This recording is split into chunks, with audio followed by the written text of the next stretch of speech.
এই যে আজ 2 দিন যেটা চলছে যে ডক্টর মোহাম্মদ ইউনূস উনি নাকি পদত্যাগ করতে চায়।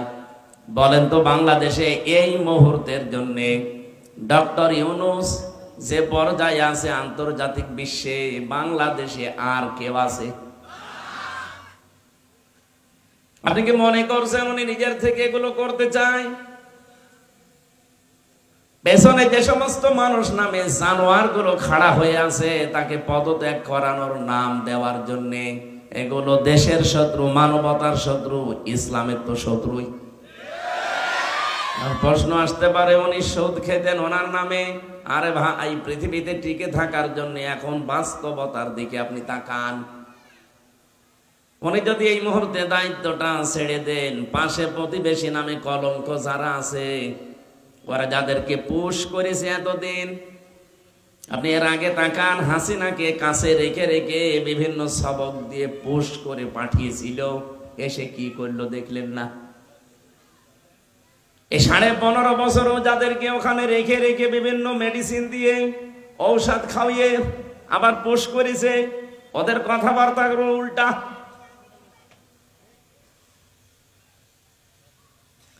আন্তর্জাতিক বিষয়গুলো মোকাবেলা করার জন্য এই দেশে কেউ এখন জায়গায় দাঁড় হওয়ার মতো নেই। ওই লোকটার চেহারার দিকে তাকিয়ে এই পৃথিবীতে এখন 1000 বিশ্ববিদ্যালয় আছে যেগুলো লিস্টেড, বাংলাদেশের একটাও সেই তালিকায় নেই। আপনার রাজশাহীও নেই, ঢাকা ভার্সিটিও নেই, কুষ্টিয়া বিশ্ববিদ্যালয়ও নেই। আমি মালয়েশিয়া ছিলাম, মালয়েশিয়াতে এই বাংলাদেশের চাইতে 5 ডবল বড় ওই দেশটা। ওখানেও কয়েক হাজার বিশ্ববিদ্যালয় আছে, কিন্তু একটা বিশ্ববিদ্যালয় শুধু 1000 লিস্টের ভেতরে আছে। তাছাড়া মালয়েশিয়ার এত বড় বড় বিশ্ববিদ্যালয় একটাও লিস্টেড নেই। কোথায় তারা বলেন? তাদের গবেষণার স্তরগুলো কোথায়?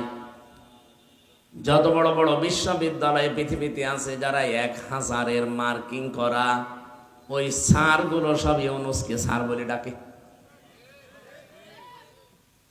উনি যদি ওই সময় এসে দায়িত্বটা না নিত, সবচাইতে বেশি ক্ষতি হয়ে যেত এই দেশের মুসলিমদের।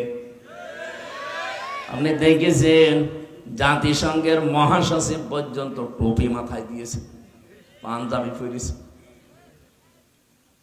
যোগ্যতা সম্পন্ন হওয়া দরকার আমাদের। এই জন্য শুধু আল্লাহর দিকে ডাকলেই হবে না, নিজ নিজ জায়গা থেকে আমাদের যোগ্যতা সম্পন্ন এখন হওয়া দরকার।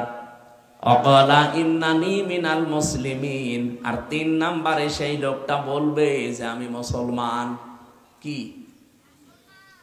চাঁপাইনবাবগঞ্জবাসী, বাংলাদেশের সাতক্ষীরা আর চাঁপাই, এই 2 জেলা স্বতন্ত্র। এখানে ইসলামী মাইন্ডের লোকজন বেশি এবং অত্যাচারও এই 2 জেলায় বেশি হয়েছে। কিন্তু বাকি তারপরও বলেন তো, ওয়াকালা ইন্নানি মিনাল মুসলিমিন, আমি মুসলমান, এই কথা বলার যোগ্যতা এখনো এই দেশে আমাদের হয়েছে না।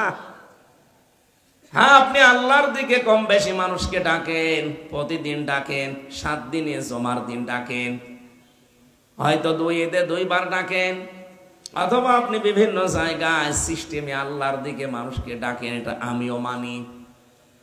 ভালো ভালো কাজ যেখানে যা পান হালকা পাতলা হলেও করেন, কিন্তু আয়াতের বিধান তো ছিল 3টা।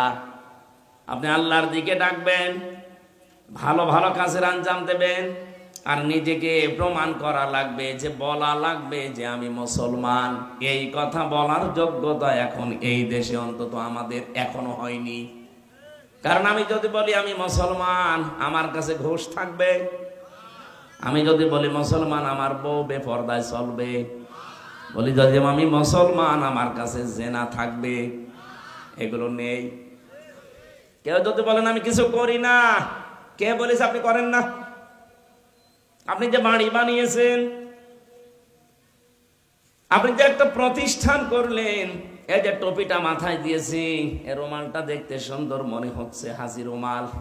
এই রুমালটা যে ফ্যাক্টরিতে তৈরি হয়েছে, ফ্যাক্টরির মালিক লোন নিয়েছে ব্যাংক থেকে।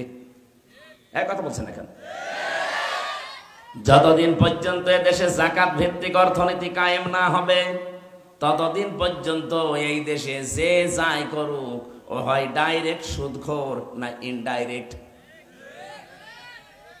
কারণ ব্যাংকিং ব্যবস্থার দিকে আপনি তাকান, এটা অর্থনীতি।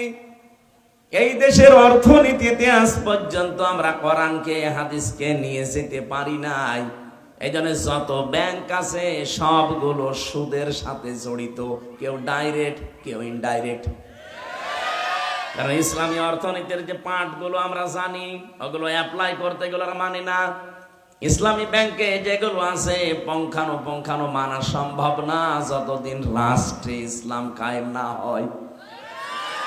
এই যে মোশারাকা আছে, মোদারাবা আছে, মোরাবাহা আছে, বায়ে সালাম আছে, বায়ে ইস্তেসনা আছে, বায়ে মুআজ্জাল আছে, ওয়াহেদা আছে, প্রায় 28টা নিয়ম আছে ইসলামী অর্থনীতির।